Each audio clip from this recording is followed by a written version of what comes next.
first of all, let me tell you that this article is a review article. It is not an original article. Okay. A lot of attention has been given to this. Everything written in this has been written about 1,000 times in the world literature. So I don't know why they even published this article. It's very, very well known that this HbA1c, the difficulties with HbA1c. So let me explain. Now, according to what you said is absolutely true. It is the gold standard for assessing long-term control of diabetes.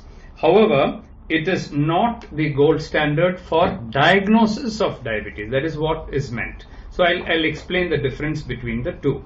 HbA1c, as you rightly said, is a measure of the long-term glucose control for 2 to 3 months. So it's not 120 days, it's about 60 to 90 days is what it is. It was developed, you're quite right, in the late 1970s to 1980s it was developed, and it still remains as the gold standard for assessing the diabetes control. There is no problem with that, and I'll come back to that later. Now, for years, people said, why not use that as a diagnostic test? In the 1990s, they proposed it, and the American Diabetes Association said, no, the standardization of the test is not good. In 2000, they proposed it, and they said, no, it is still not good. 2010, the American Diabetes Association said, no, now everybody is ready, the test is standardized, and from 2010, the American Diabetes Association said that a HbA1c value of 6.5 is enough for diagnosing diabetes.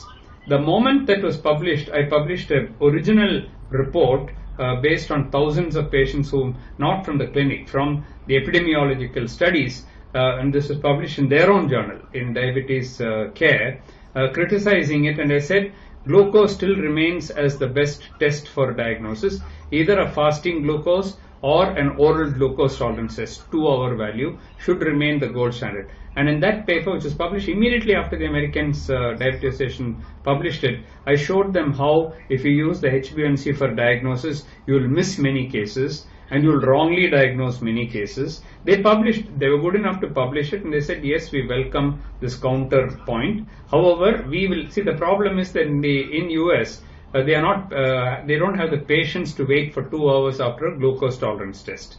So because they just want to give a fasting and then go away, they cannot wait for 2 hours. In India, they're prepared to wait. My patients are prepared to wait. So we never had that problem.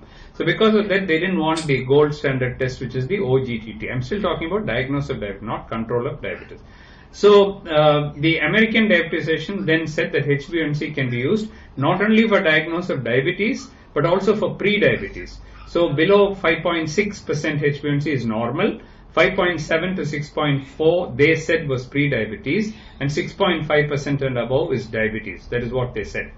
Immediately the World Health Organization, WHO, and the International Diabetes Federation, they did not agree with the ADA. And they said for pre-diabetes it cannot be used at all. Till today, for pre-diabetes, only in the US this value is used, HbA1c between 5.7 and 6.4. Rest of the world did not accept it. We did not accept it in India.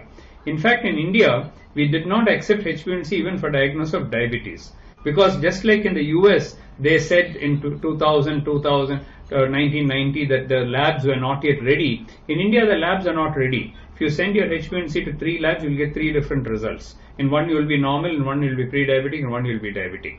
So with that lack of standardization still being there in India, we and others, the Research Society Study of Diabetes in India, the Endocrine Society, all the societies have said that HbA1c should not be used for diagnosis of diabetes. That is why there is nothing much new in this new article which was published, because there is something which we have been saying.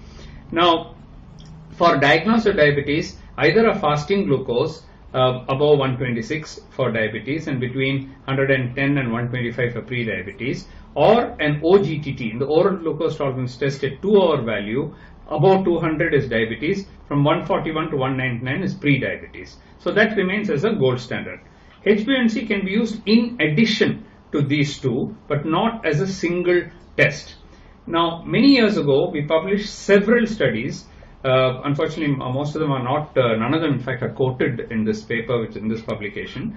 But we showed through several studies, all India studies, Chennai-based studies, Chennai and Delhi studies, many publications, original publications we had based on population-based data, where we showed that if you use HbA1c, the prevalence of diabetes will double.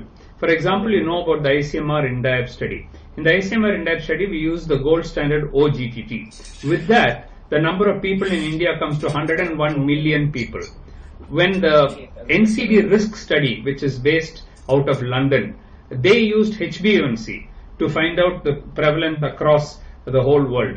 Using the same data from the same study, the ICMR INDIAB study, they projected the number of people in India to be 215 million. Instead of 101 million. That is exactly what we had been saying. Don't use HbA1c alone for diagnosis. Not because the test is wrong, but because the test picks up people with very mild abnormalities where the glucose is normal and labels them as having diabetes.